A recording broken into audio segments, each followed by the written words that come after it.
doctorate in piano from the Manhattan School of Music in New York, and a Master of Arts in Choral Conducting from the University of Redlands.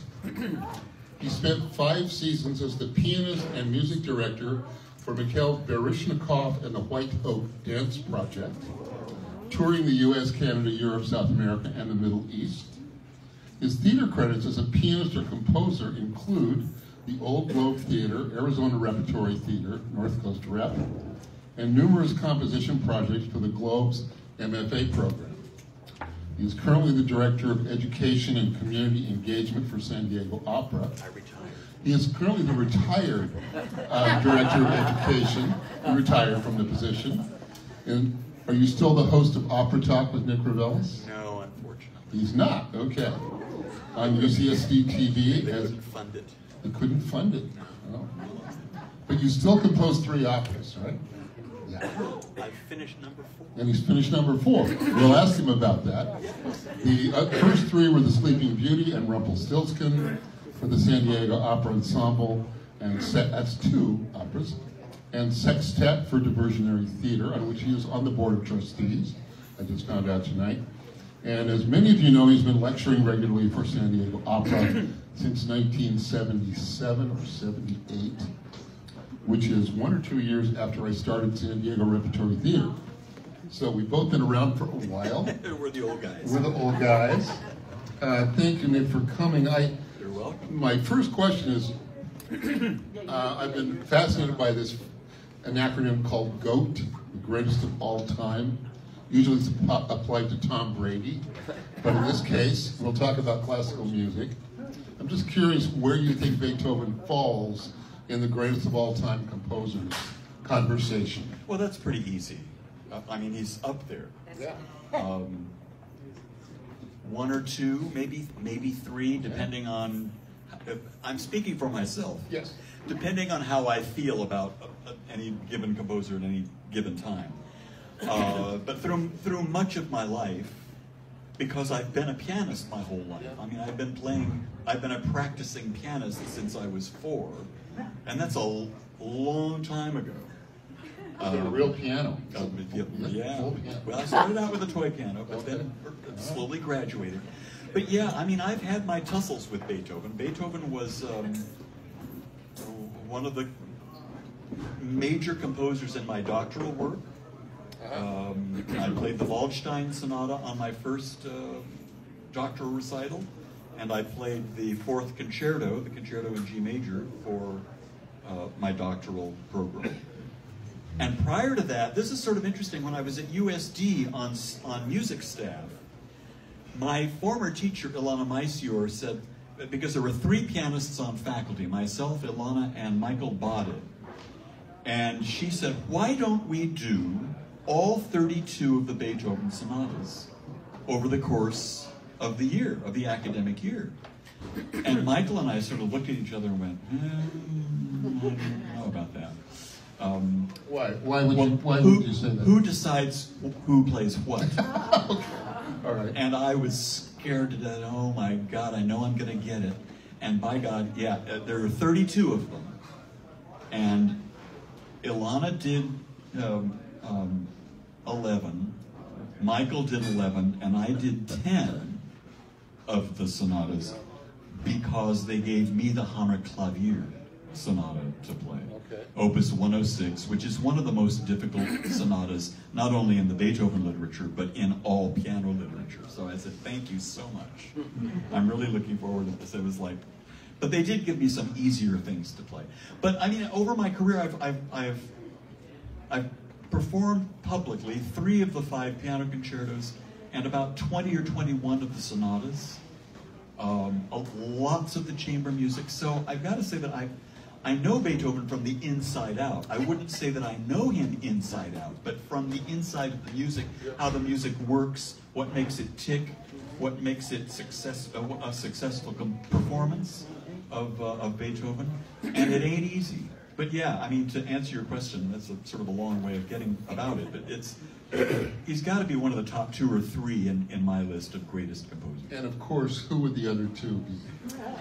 I have to ask that question. They're all B's. Bach and Bartok.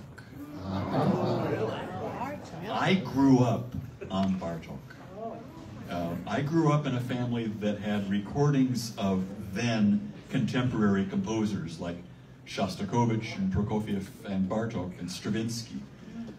So I was always sort of in that sound world, and I never had any problem with it. And as soon as I had a piano teacher, I asked her to give me pieces by Bartók. Luckily, Bartók wrote a lot of music for children to play, to learn how to play piano. So I cut my teeth on that stuff. And then as you get older and you get more familiar with his string quartets, with the rest of his piano literature, his concertos, yeah, there's sometimes Bartók's number one. Okay, so speaking about Beethoven from the inside, as you're talking about, what makes him special, or his music special, or unique? It's his approach to composition, and it is the thing that made him a transitional composer from the classical to the Romantic period. I mean, almost single-handedly, Beethoven ushered in the Romantic era insofar as music is concerned, because he was very much attracted to a style of composition that I call motivic. He would take short, pithy, powerful motives, not full-blown melodies like Mozart would, but little pithy motives, and use those as the basis of an entire musical composition, like a symphony or a piano sonata or a string quartet. I mean, the perfect example is ba-ba-ba-ba, right? I was going to say that, but I... Yeah, well, you would be absolutely right. It's almost a cliche to say that is the thing that makes him different and that ushered in a whole new way of composing, of thinking about music. Just a quick anecdote. I was playing piano and violin sonata of Beethoven on an important recital with a master's student at the University of Redlands, where I was studying choral conducting, but they found out I could play pretty well, so they put me in the string repertory class. So I was the accompanist for all of the violin players, the viola players, and the cello players, the cellists. So one of these recitals, we were doing the Spring Sonata of Beethoven, and his teacher came to our dress rehearsal. Now, you know, the last thing you want to hear from an important person at a dress rehearsal is, oh, you've got this all wrong, right? And that's essential. Now, he did it in a very nice way, but he said, you know, you're not connecting the motives. I said, what are you talking about? He said, listen to this melody. This is how the violin starts this sonata. You may be familiar with it. Here's the tune. The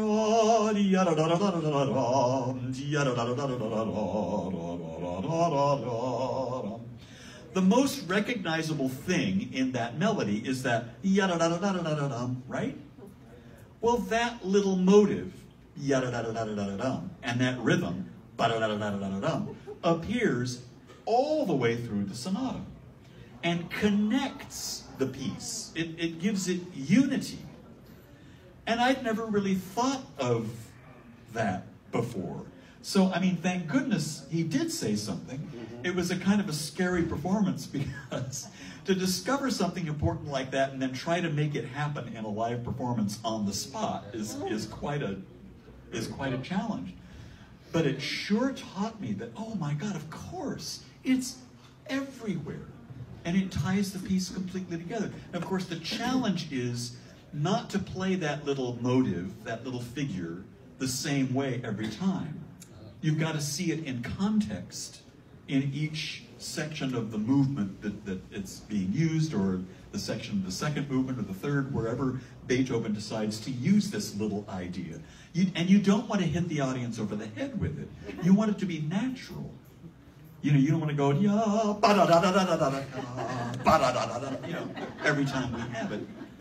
It's got to be artful and musical. It's got to make sense. It's got to be in context. And that just taught me so much about how Beethoven, the composer, works. And that was one of the major things that composers after Beethoven discovered about his music, and kind of revolutionized musical composition. Beethoven, because of that motivic approach to writing music, was essentially responsible for Richard Wagner and Wagner's great success and these incredible canvases, these operatic canvases that are all connected with these little powerful motives that act as kind of fascia throughout the entire body of the work. So when you play a sonata, how long is a sonata? Well, it depends on the sonata. Yeah. He wrote two sonatas that are really quite short. The two Opus 49 pieces are essentially for kids. They're very simple and couldn't be more than 8 minutes. But the Hammerklavier Sonata, yeah, the one you play. I was just checking timings, as a matter of fact, today. You were? On YouTube. I was just curious. And one of the performances by Murray Pariah, the Hammerklavier Sonata, this is Opus 106, that is just one of the most difficult things ever written. His performance comes in at 46 minutes. It's four movements. Then I found Daniel Barenboim's performance, 51 minutes. I mean, it's a huge canvas. And to keep an audience's attention for that amount of time, moving from not only from one movement to another, but from one surprise to another, from one dynamic to another, from one motivic idea to another, is a real challenge, especially with a piece that long and that odd. It's a strange piece. So, what is it like to be inside it playing it? What's it like? What's it like? Humanly? What does it feel like? No, I'm quite serious about that, because I often ask opera singers in interviews on my podcast, which you should all be watching, or live interviews, artist roundtables. What is it like, in sheer human terms, to sing this moment in this opera? Let's say it's Tosca singing Visidarte in the second act of Puccini's wonderful opera. What is it like to have the orchestra riding underneath you and use your voice soaring above all of that and communicating everything that this character is trying to communicate? And I never get a good answer. I always get a kind of question. Right? It's a wonderful question, and I always get a hedge. I always get a technical answer or a musical answer. I really want a human answer, and let me try. Because the fourth piano concerto of Beethoven, the G major, I've played a couple of times with orchestra. And it is truly one of the most sublime musical creations in musical history. A gorgeous, gorgeous piece. The second movement, we now know, is a description of Orpheus with his harp going down into hell to save Eurydice. And so the orchestra is all of the beasts of hell. And the piano is Orpheus with his lyre. And it's so sublime, and I will never forget a performance I did of this piece as the harp of Orpheus becomes more and more present and more assertive, absolutely, ready to fight the beasts of hell and bring his wife back from the dead. There's this moment of a trill that grows, it crescendos and becomes more and more dissonant. And it is, forgive me, the closest thing to sex outside of actual sex was what I felt. And I say that a little embarrassedly, but frankly, that is how intimate my connection with the piece was at that moment. It never happened again. It was really scary. I'm thinking to myself, oh my God, my body was just buzzing absolutely buzzing. Yeah. And I think you have to be willing to go there. Any performer has to be willing to go there and know when to back off, so that you can save yourself for the rest. Because there's a whole other movement at the end of the G major concerto that I had to get through, that has a lot of tricky spots. But yeah, it was almost sexual. It was that gripping for me, and that's Beethoven. There are moments like that in so many of the later Beethoven scores that you just wonder, where is he going? What is he doing, and why do I feel the way I do while I'm playing this, or perhaps while I'm listening to it? Does the music ever scare you? Oh God, yes. Oh, the Hammerklavier sonatas scared me every time I said that I would play it in public, because it's just such a knuckle buster. But it also has moments like that in the slow movement. The slow movement has these long themes that have to be teased out, and you have to be able to connect one note to another in ways that no other piece of music demands, and help the audience make sense of it. It's a real challenge to make it work, to communicate. I've always been fascinated by how fear plays into the experience of acting. And it does. You don't necessarily see it as we watch it, but for the performer, it's a really predominant and influential and exhilarating and important part of the experience of playing a role that's superiorly demanding or intimate or impossible, which I think as audiences we respond to that, the performer having the guts to step into that which is terrifying. One of the joys of this job is our genius artist, Hershey Felder, practices every day. He practices every day. And this man is an accomplished. And my office, if I open my door, I can hear it all. So you might want my job right now, because I get like an hour and a half concert every afternoon. And it's an amazing experience. Talk about Beethoven and the Forte piano. This was the piano that Beethoven had to deal with. It's not at all like the modern piano. In the 1830s, I forget the exact year, but they invented the cast iron frame, which gave the piano more power and made it possible for the strings to resonate longer, for a longer period of time. From wood to metal. Yeah. But the Forte piano was all wood, had hammers that were covered not with felt but with leather, and that had a very distinctive sound. You can go on YouTube and find all sorts of performances of Beethoven sonatas with original instruments on a Forte piano. Now, Beethoven had probably 5 or 6 pianos during his life. Yeah. 3 of them are extant, and one of them was built by a British builder, Thomas Broadwood. And it was built for Beethoven, I want to say in the teens, I'd say 1815, 1817, and Beethoven had this grand piano until the end of his life.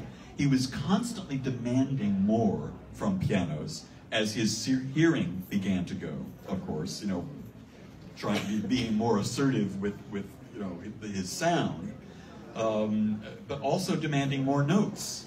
And so Broadwood produced a 6-octave piano as opposed to the earlier Forte piano, which was maybe 5, I think. And today's modern piano is like 7.5 octaves. But yeah, he was constantly demanding more and more from the piano and never quite getting it. And of course, by the time we get to the 1820s, he's completely deaf and still playing the piano, not in public, but in his home. And they say that when they came to pick up the piano after he died, the interior of that piano, all of the strings were broken and tangled. It looked like, a bramble bush on the inside. It was useless. But it has been very carefully rebuilt and has gone on tour with Melvin Tan, the pianist, so that people can hear what Beethoven's music must have sounded like in his own lifetime. It's kind of fascinating. If I turn on the radio today and I listen to the music on the radio, is there anything I might hear that would have some relationship to what Beethoven did in the history of music? Well, I think Motivic composition is still around. Okay. And I think rock artists and certainly jazz musicians use that method. Yeah.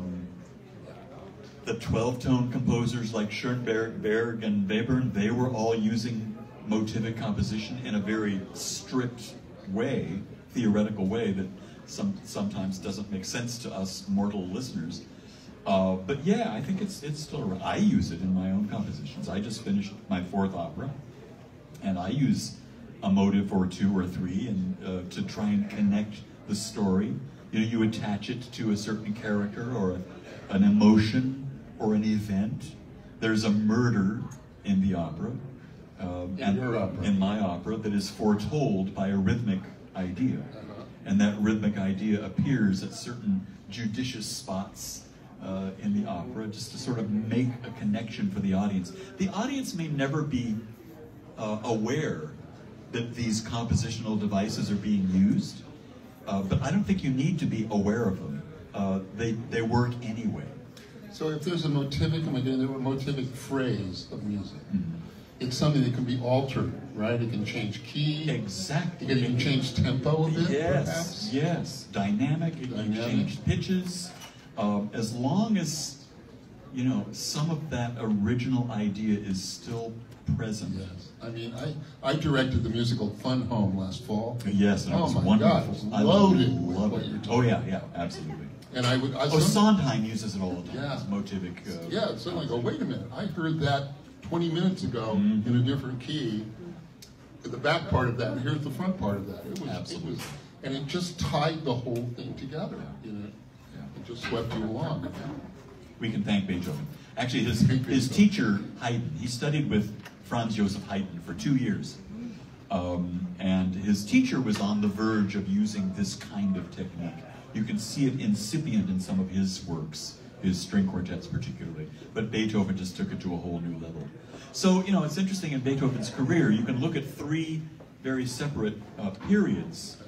And it's between the first and the second period of his compositions that you begin to see him break away from the classical form, classical structures, and trying to break out of that. What's interesting is to take a look at a comparison in manuscript between a manuscript by Mozart, who predates him only by a few years, and a manuscript by Beethoven. Mozart's is just, you can read every note. And there's very little crossing out because, as you probably know, you know, God just dictated his music to him and it just came right. Yeah, he was extraordinary genius. That's why Mozart is probably my #1 most days. Beethoven struggled the struggles of the damned when he was composing. You take a look at an original manuscript of any one of his mature symphonies or sonatas or string quartets. They're crossed out, they're ripped, there's black ink everywhere. I mean, he really struggled to say what he wanted to say. And certainly the deafness made it all the more difficult for him and frustrating for him, to the point where he was truly an impossible man. If someone said, you can have your choice of any composers to have dinner with tonight, he would be last on my list. I would not want to spend an evening with Ludwig van Beethoven. I really wouldn't. He was just impossible as a person. But as a composer, wow. And where was he from? He was born in Bonn, okay, in Germany. Yeah. Because his grandfather actually landed there as tenor and then Kapellmeister for the chapel of the Elector of Cologne, who was based in Bonn. And then his father also sang, I believe, bass, or maybe it's the other way around. The grandfather was a bass, the father was a tenor. And then Beethoven. So Beethoven was raised in a musical family. And then, luckily for all of us, he ended up as a student of the the court organist, whose name was Christian Neefe, N-E-E-F-E. And Neefe became a kind of surrogate father to him, I think. The real father of Beethoven was just a basket case, was brutal with the kid, was violent with him, was a drunk. It was just an impossible family situation. But he was able to sort of get away from that by studying music with this wonderful composer. This may sound like a stupid question, but I'm always curious about how culture impacts where art comes from. And so much of classical music came from the center of Europe. Mm-hmm. Why is that?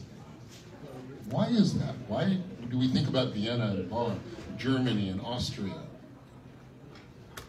That's a really good question. I'm not sure. I mean, the thing that wants to come out of my mouth is that classicism wasn't just in music, right? It was also, it was in all of the arts. It was a sweeping style movement, stylistic movement, and so was Romanticism. And just for this, but being, you know, really specific and trying to answer. I'm just curious. I you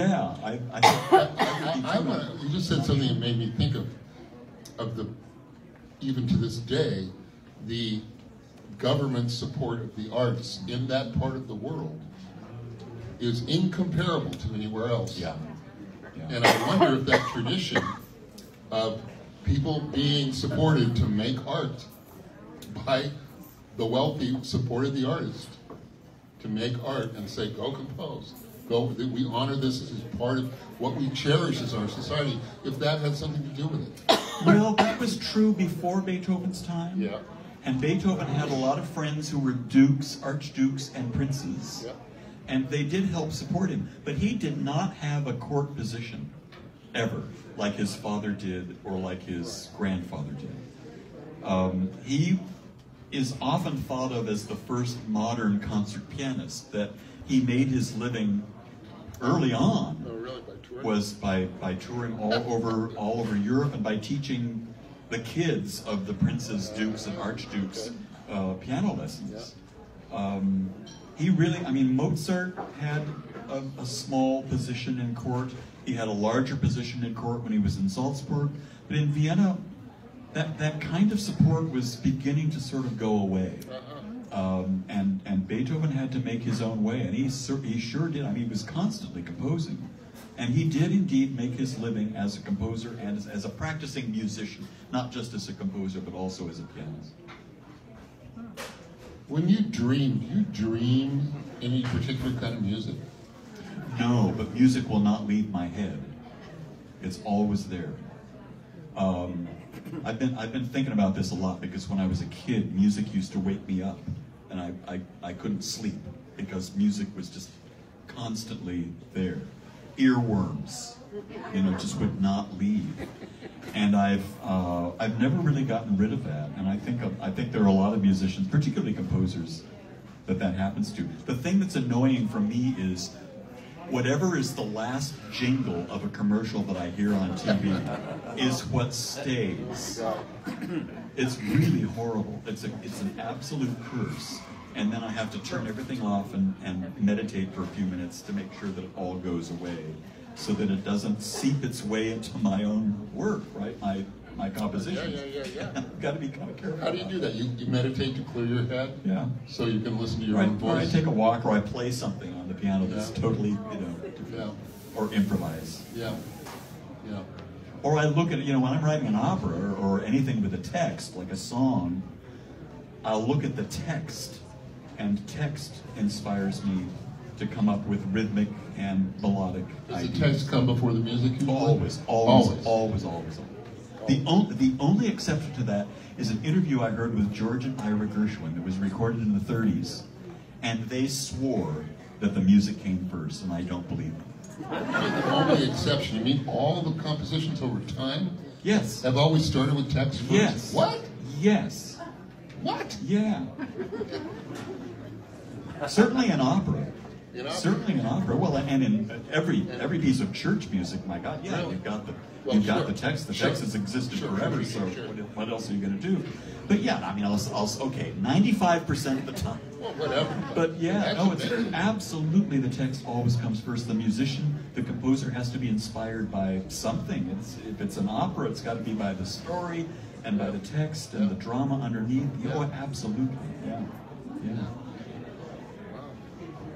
And I still don't believe that George and Ira work that way. You don't. But no, but Ira absolutely so. He says, oh, George comes up with this melody and I attach words to it. I find it so hard to believe. But So you're working on a new opera now. it's done. You finished it. I'm coaching singers right now to do a reading. Really? A few readings, and we'll see if it gets produced. But yeah, it's a one act in the horror genre. And in a reading an opera, that would be a piano accompaniment. Yeah, with this. I'll be at the piano, and then singers will sing it for. And how long is that one act? It's almost an hour. Should we invite him to come here and do that? We can all come back. Sure. Look at his stage right here. I can even do it by myself. I have to do it in my little studio all by myself, so I have an idea what it sounds like. I don't have singers at my beck and call all the time. Was Beethoven popular in his own lifetime? Yes. He was? Yes. People close to him hated and loved him, but the public clamored for him. And he had publishers. Simrock was one of his publishers, and his music got purchased and played in homes because every home had a piano. Every family had a musician. Every home had a piano. Yeah. Oh yeah. Yeah. And so. Well, that's yeah, the answer it to was- my question. My other question about why all this music. If every home had a piano, my God. Well, every home that could afford it. Well, yeah, but if that many could. Absolutely. Absolutely. Yeah. No, he was very popular. 20,000 people came to his funeral Wow. in Vienna alone. Wow. So no, he was well known during his lifetime, and very much well respected. People gave him a wide berth because when he was composing, he loved to walk out in the Just gonna woods, ask you that. and he would shake his fist and he would conduct and hum and shout and carry on, and they're just like, oh. I thought that was a cliche of the mad composer. No, We've well, seen that in many movies, right? it's a cliche now, but he started it. He was started it. He was quite a good actor. Yeah. That's great. And you can almost literally point to an old house in Vienna and say Beethoven lived there. Really? Because he moved constantly. Yeah, landlords couldn't stand him. He would only last a few weeks, and then they'd say, could you move? Let's maybe go somewhere else. But he lived in Vienna for quite a while. Oh, yeah, almost his entire life. Yeah. Okay. I never do this, but I'll do it. Questions? I'll repeat the question. Yes, ma'am. I was just going to say, when you say that Beethoven was impossible, mean, grumpy? She's asking Nick to elaborate on his statement that Beethoven was an impossible being. Well, he probably suffered from some kind of bipolar disorder, or he was manic depressive, and at one moment he'd be happy and thrilled and joyful and fun, and the next moment he would turn on a dime and just get angry and depressed and stormy and walk off. You just never knew. He was a man of incredible, everlasting contradictions. And I just find that, being with a person like that for any length of time would be exhausting, just exhausting. So, no, he wasn't an evil man or anything like that. He was just difficult. Just I very also difficult. wanted to say my father is a gentleman named Paul Weston, who actually knew the Gershwins, and that is how they were. Yeah. Okay, yes, sir. If he hadn't lost his hearing, would he have been better, worse? What did that have That's to do? interesting. The question is, if Beethoven had not lost his hearing, would he have been a better composer, or the same, worse? I personally think that the deafness was a stimulation for him, because he could not immediately hear instruments play back what he wrote. So everything was in his mind, And I think that was the cause for the rather spiritual, mystical, strange quality of his later works. When you go listen to the string quartets, Opus 133, 132, 131, they're so strange. And it takes lots of study and lots of listening to get what it is that he's after, and then you only scratch the surface. But he had no clue, you know, what it really sounded like in real life, you know, in the world. What kind of sonic world was he creating? He had no idea, only what was in his head. So I think that was actually an impetus for his style and for his writing, particularly towards the end. One other thing. Someone else? Someone else maybe? Yes, sir. Could you speculate if he had 7.5 octaves as opposed to 4, how different his compositions is? I'm just not sure I understand the question. Well, the modern pianos have 7.5 octaves, you see, right, as opposed to his piano had 4. 6. Yeah. Octaves. So did that affect his composition? Would a modern piano help his composition? Oh, this is an interesting question about the modern piano as opposed to the Forte piano.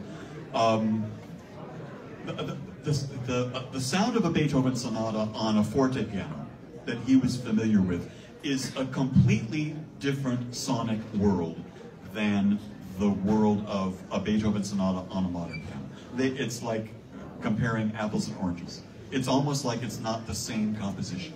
It's the same written notes, but the sound world is completely different. I mean, I love both, but they're completely different experiences from the listener's standpoint. Go on YouTube and listen to the same sonata played on a Forte piano and played on a modern instrument, and you'll get it immediately. It's just extraordinary. I can't think that if Beethoven had access to a modern piano, that his compositions would have been any different. Maybe a little. I just don't. That's a theoretical question. Last question, sir. This is related to the hearing question previously asked. You say that in his last, much of his compositions, he wrote, rewrote, unlike Mozart. If he couldn't hear toward the end of his life, you say he was using his mind instead of what he heard. How could you figure out what had to be changed, what had to be improved if he couldn't hear the changes from one? Well, that's a good question. How could because Beethoven was deaf, how could he improve his works? How could he change them so that they would be quote unquote more successful? You know, I think the later in his career he didn't care about that. I don't think that's a really good question. I suspect there wasn't as much correcting later on as there was earlier on. Unless violinists or a singer would tell him, Herr Beethoven, this is impossible, I can't do it. I can't play. And I can imagine Beethoven himself saying, tough shit. Do it anyway. In German, of course. So, I want to thank you all. I'm Sam Woodhouse, Artistic Director of San Diego Rep. Hello up there. For those of you who don't know what this is called Sam Salon, which happens the first Thursday after opening for every show. So if you want to come back, there'll be another one in May. I think it's the 1st of May. I always forget to find out. The first Thursday, I believe, in May. Based around our drama called Sweat, which won the Pulitzer Prize in 2017. A play based on interviews with people in the poorest city in America who lost their jobs to foreign markets. Reportedly about the birth of the Trump voter, inadvertently. Tonight, you're in for an amazing treat. I'm glad you're here to hear Hershey Felder, and I'm really thrilled that Dr. Nicolas Reveles could be with me tonight. Thank you, sir. Thank you, everybody. And where's my king and queen? My king and queen, Lawrence and Suzanne Hess. They're somewhere here. Where are you? There they are. They're those who sponsor Sam Salon. So. Thank you. Thank you, everybody. Enjoy the show. Thanks for coming.